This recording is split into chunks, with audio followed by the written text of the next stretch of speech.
Entrevista. Dr. Flávio Pasquinelli fala sobre toxoplasmose. A toxoplasmose pode afetar o cérebro, pulmões e outros órgãos das pessoas que, para a surpresa de muitos, os gatos são hospedeiros do parasita causador da doença. Mas calma, você não precisa se livrar do seu bichano. Basta compreender um pouco mais a respeito do assunto. E para esclarecer os ouvintes da Rádio Vinícola, o Jornal da Cidade conversa agora com o médico oftalmologista Dr. Flávio Pasquinelli. Dr. Flávio, bom dia, seja bem-vindo ao Jornal da Cidade. Bom dia a todos. Eu acho um tema super interessante porque pode alertar as pessoas em relação a uma doença bastante grave, que na realidade ela no dia a dia ela parece uma gripe, mas ela pode afetar de uma forma bastante violenta, principalmente nenê, né, quando estão assim durante a gravidez, né, nos primeiros 3, 4 meses de gravidez, o nenê sofre muito com essa doença. Doutor Flávio, é interessante que tem algumas doenças, né, no Brasil que todo mundo já ouviu falar, né, mas que ninguém sabe o que é. Né, até quando surgiu esse tema toxoplasmose, eu falei, nossa, graças a Deus, porque eu sempre ouço falar, mas eu não sei o que é, né? Então nós vamos esclarecer agora o que seria a famosa toxoplasmose. A toxoplasmose é uma doença transmitida pelo Toxoplasma gondii, é um protozoário, é um bichinho, né? Esse bichinho, é interessante, ter uma história que numa região, numa ilha lá do Pacífico, não existia gatos. E não existia toxoplasmose. Então chegou a se ligar muito essa relação do felino, não é só o gato, né, mas pode ser o gato do mato, do felino com a doença. E realmente isso veio a se confirmar, porque na realidade o toxoplasma, ele precisa fazer um ciclo no intestino do gato ou do felino, para poder infectar uma pessoa. E essa infecção ela ocorre geralmente por alimentos. Por exemplo, verdura mal lavada, carnes cruas, né? Esse tipo de ingestão que você vai ingerir o toxoplasma e vai causar essa infecção, que no adulto às vezes passa até despercebido, mas é muito importante durante a gravidez, porque pode causar uma chamada tétrada de Sabin, é uma lesão no feto, que pode causar problemas cerebrais, problemas oculares, então retardamento mental, né? Então é muito importante a grávida estar atenta a essa situação. Hoje se come muito fora e é incrível, né? Você me convidou para vir fazer falar um pouquinho sobre toxoplasmose, e eu estou vivendo isso dentro da minha família. Puxa vida! Exatamente. A minha filha, ela está no 3º nenê, né? E ela médica, né? Ela é médica, ela acompanhava durante a gravidez, fazendo todos os exames pré-natais direitinho, como médica, ela faz até mais do que o normal, e por ter acesso ao hospital, laboratório, essas coisas, e ela no último mês de gravidez deu positivo toxoplasmose, né? Pro feto? Deu positivo. Para a criança? A criança nasceu, foi feito o exame também com toxoplasmose, mas como está no final da gravidez, as lesões, não ocorrem muitas lesões, é menos, né, a incidência de lesões, porque geralmente é no primeiro trimestre da gravidez em que as lesões são bastante importantes. Graças a Deus meu neto nasceu sem lesão nenhuma, né? Sem sequela. Sem sequela nenhuma, mas vai ter que tomar remédio durante 1 ano. Um remédio preventivo, porque estatisticamente se acha que o nenê precisa tomar essa medicação, que é uma medicação forte, que é antibiótico, né, durante 1 ano, para diminuir as recidivas de lesões, porque pode ocorrer lesões durante a vida depois, na vida adulta. Mas ele tomando nesse primeiro ano a medicação, diminui muito a incidência das doenças, principalmente oculares, que são chamadas de corioretinite, são placas de corioretinite, são lesões na retina, inflamação na retina. Eu vejo muito isso aqui na região de Andradas. E inclusive pode levar a cegueira. Pode se pegar se essa lesão pegar no centro da visão, você perde a visão.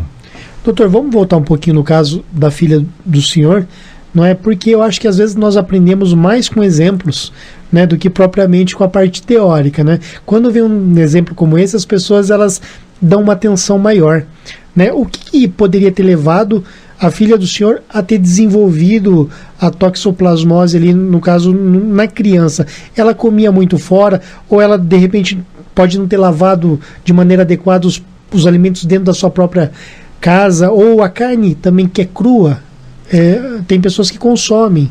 Exatamente. Então o que acontece? Como a minha filha mora numa zona rural também, num condomínio rural, e como nós aqui vivemos numa região rural, então existe muito pombo, muito passarinho, e o que acontece? O gato defeca, faz cocô em algum lugar, o pombo, o próprio passarinho pisa naquele cocô, leva dissemina por todas as regiões, né? Inclusive para regiões assim onde tem verduras, essas coisas.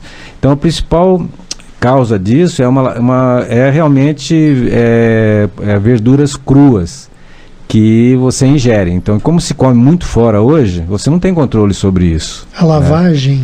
A limpeza.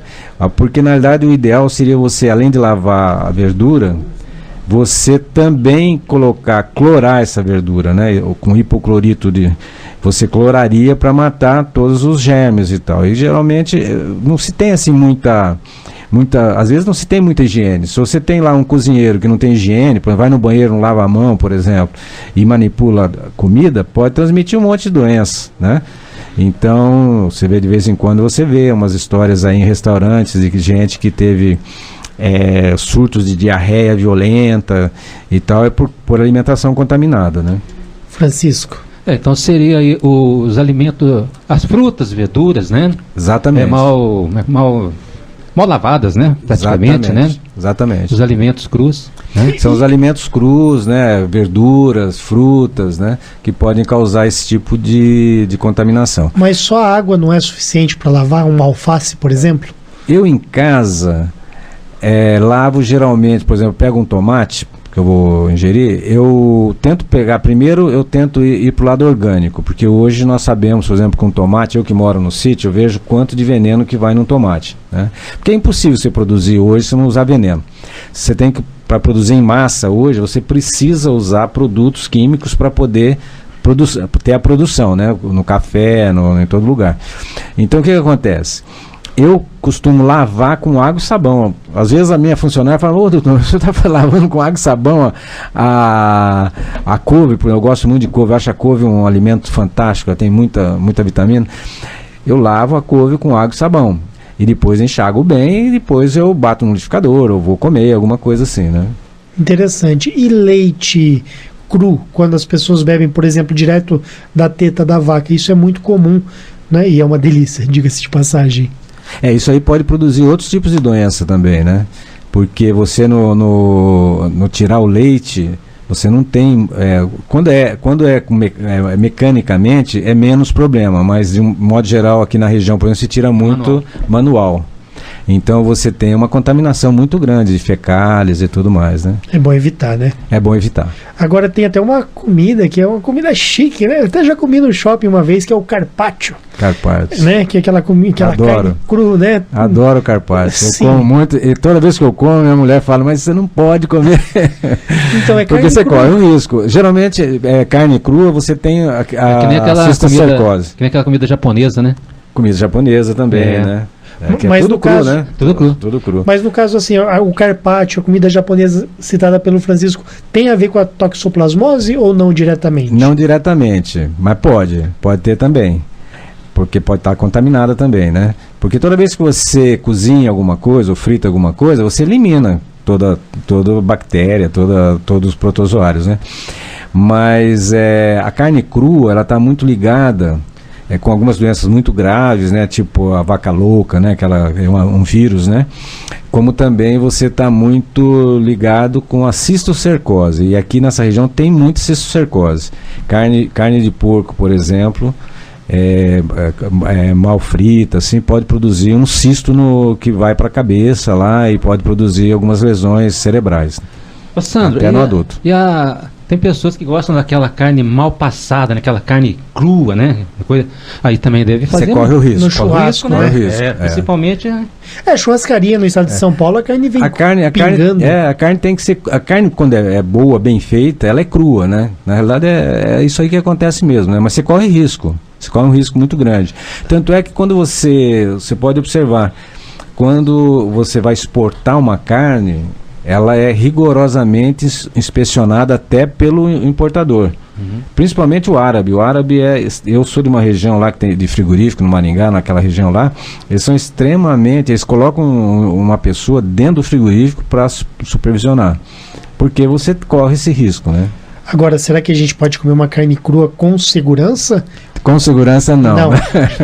É igual dirigir um carro sem cinto de segurança, né? Entendi. Você pode dirigir, mas não vai dirigir com segurança, né? Pode ter o pior, então. Pode acontecer o desastre. Agora, com relação à toxoplasmose, o senhor disse que ela atinge mais, de uma maneira mais violenta, seja o feto, né, o nenê quando ele está pronto para nascer, e também o recém-nascido. Exatamente. Nos primeiros meses de vida é o maior risco. O maior risco mesmo, Sandro, é quando a grávida, nos primeiros 4 meses, se contamina. Então é muito importante, quando uma mulher estiver grávida, é muito importante ela tomar cuidado com o que ela vai comer. Então tem que ser, de preferência, as coisas assim bem esterilizadas, né? Se puder comprar até, como eu falei, o hipoclorito, que são as gotinhas de cloro que você joga na verdura, você está se protegendo. É importante. Nesse período é muito importante. Você pode pegar a toxoplasmose depois de adulto também, mas ela não é tão grave. Ela não, às vezes passa despercebida até. E parece que não tem muita relação. As lesões que a gente vê mais frequente, porque é muito frequente. Eu vejo, no consultório, estou tratando agora umas 4 ou 5 pessoas com toxoplasmose. E são adultas? E são adultas. Mas eu acredito que essas lesões já são anteriores. São lesões da época em que ela foi contaminada intrauterina. Mas aí fica a infecção lá, fica a placa. Porque o toxoplasma é como o herpes de boca. O herpes é um vírus. Ele fica intracelular, fica dentro da célula. Você tem uma febre, você cai sua resistência, aparece a bolinha na boca. Por quê? Porque ele se exterioriza e faz a lesão. Enquanto ele está lá dentro da célula, o organismo está combatendo ele, não deixa ele produzir a lesão. O toxoplasma, o protozoário é a mesma coisa, ele fica intracelular, lá na retina, dentro da célula. Fica dormente. Fica dormente. De repente cai a resistência dele, ele se manifesta. Então você pode ter uma placa cicatrizada, mas você tem o toxoplasma lá pro resto da vida. E quais que são os sintomas? É uma coceira? Não, você não percebe nada, não tem nada. É lá no fundo do olho. O que acontece é que quando ele se manifesta, você não enxerga. Você perde a visão. Entendi. E no caso... uma inflamação dentro do olho, uma inflamação dentro do olho. E no caso, como é que é o tratamento? O tratamento é bastante pesado, porque você tem que entrar com antibiótico, tipo sulfa.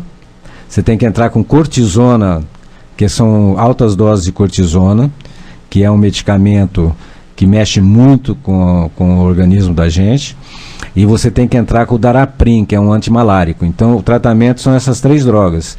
E é um tratamento prolongado. Então, realmente é uma coisa bastante pesada para o organismo.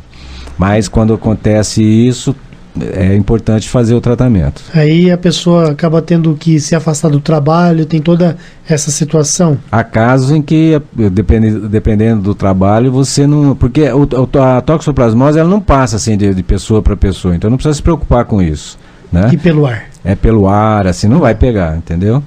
Então a pessoa pode ficar, não é igual a conjuntivite, que você é obrigado a afastar o paciente do trabalho, porque pode passar para outras pessoas, né? Mas a toxoplasmose não, a pessoa pode trabalhar. Mas de repente ele trabalha com uma máquina perigosa lá que requer visão binocular, alguma coisa. Ele só está enxergando com o olho, você tem que afastar esse paciente, porque é perigoso ele trabalhar, porque ele não vai ter capacidade de... Por exemplo, o motorista, por exemplo, você tem que afastar. Tá bom. Agora, doutor Flávio, o senhor citou a relação da toxoplasmose com as fezes do gato. Não é Exatamente. Isso? Você precisa se livrar do seu animal, digamos assim.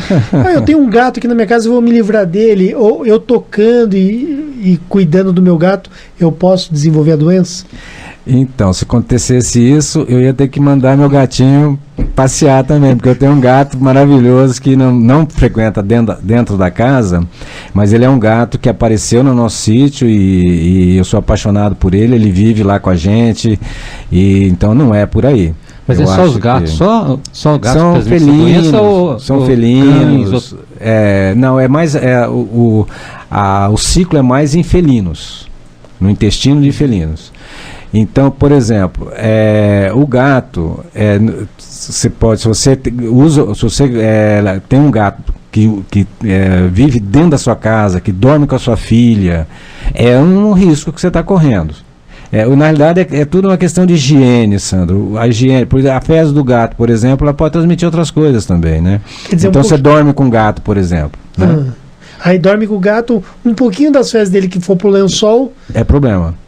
Porque o que acontece? O gato ele é muito higiênico, assim, ele se lambe inteiro, né? Ele tem uma flexibilidade, ele consegue fazer limpeza anal ali, né, nos genitais dele. Então é um gato que geralmente o gato está meio contaminado. É difícil isso aí, você relacionar isso, né? De uma forma, racionalizar isso de uma forma de falar, não vamos ter gato. Não, é impossível isso daí, né? Como eu trabalhei na França, lá tem muito pombo e tinha muita toxoplasmose. A prefeitura de Lyon, essa cidade que eu morei, ela tinha um projeto para eliminar os pombos, né? Mas aí foi um questionamento muito grande lá naquela época, chegou-se à conclusão que não iria resolver o problema, né? E o pombo simplesmente ele pisava nas fezes do gato e transmitia doença para a população, né? Então são coisas que a gente convive, mas o que é importante nisso? É a higiene. A higiene não é só para toxoplasmose, a higiene é para tudo. Então o fato de você pegar a mão contaminada, por exemplo, e coçar o olho, você pode pegar um monte de doenças oculares. Né? Você pode pegar conjuntivite, você pode pegar abscesso de pálpebra, um monte de doença. Eu até já vi um especialista dizer que no dia que a população mundial, todos, lavarem as mãos muitas vezes por dia, o índice de doenças vai cair absurdamente. Com certeza. Você vê, eu trabalho num ambiente que tem conjuntivite assim todo dia. Eu não pego, faz muito, mas acho que desde que eu comecei, eu peguei uma vez conjuntivite, porque eu tenho sistematicamente, eu atendo um paciente, lavo a mão e passo um álcool 70, porque não pode ser álcool comum, tem que ser um álcool 70. Álcool 70 elimina praticamente todo tipo de bactéria e vírus, né? Agora, doutor, tem um ouvinte aqui, eu acredito que já é um outro assunto, né, mas que se refere à retina. Ela pergunta, ela disse, o médico dela afirmou que ela tem uma alergia na retina. E ela quer saber o que pode causar essa alergia. Quando alguém fala isso para mim, geralmente eu acredito que não seja na retina, porque a retina não tem essa possibilidade de alergia, né? Geralmente quando o paciente comunica isso para a gente, é geralmente uma alergia na parte externa do olho. É na conjuntiva, na córnea, né? Então, a alergia é um negócio difícil hoje de resolver, porque você tem que descobrir a causa, o que está causando a alergia. Então, não é muito fácil. Hoje a gente tem milhões de situações, né, que causam alergia. Uma das coisas que numa zona rural como a nossa seria os pólen. Então, época de primavera, assim, você tem mais alergia, né? Mas você pode prevenir, usar lubrificantes com bastante frequência, usar antihistamínicos, que são medicamentos que bloqueiam o mastócito, que a gente fala assim, melhora a alergia. Num caso de ter uma infecção ocular, por exemplo, entrar com um pouquinho de antibiótico e cortisona para eliminar. Isso aí é importante estar acompanhando com um especialista. Interessante. Doutor Flávio, eu quero então agradecer sua participação aqui no Jornal da Cidade. Eu adorei fazer essa entrevista, eu acho que o tema foi bastante interessante. Essa elucidação da questão da criança, da alimentação. O senhor falou o nome do cloro, eu queria que o senhor repetisse. Hipoclorito. Hipoclorito. É.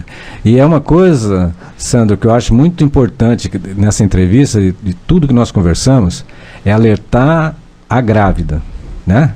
Ficou grávida, toma cuidado, porque você pode ter problema. Então, sempre fazer exames periódicos, né?